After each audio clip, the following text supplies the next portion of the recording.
So this is the bell sander.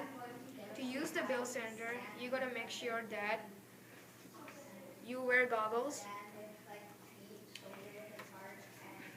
To use the bell sander, you should stand properly.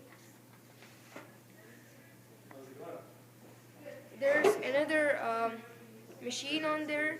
So when you use the bell sander, you have to make sure that your hand is over the machine.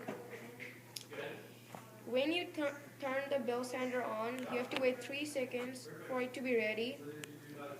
Then you have to hold the wood tightly and okay.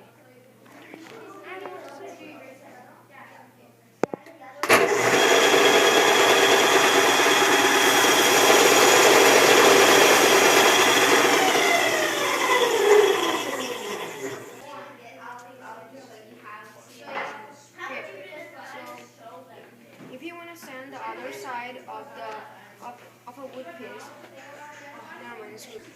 So if you want to sand the other side of the wood, you gotta hold it in the way.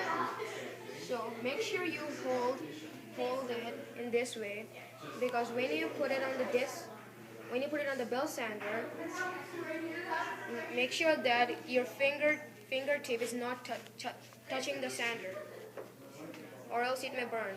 And you gotta make sure you don't force the opposite way. You gotta force this wood the way it goes.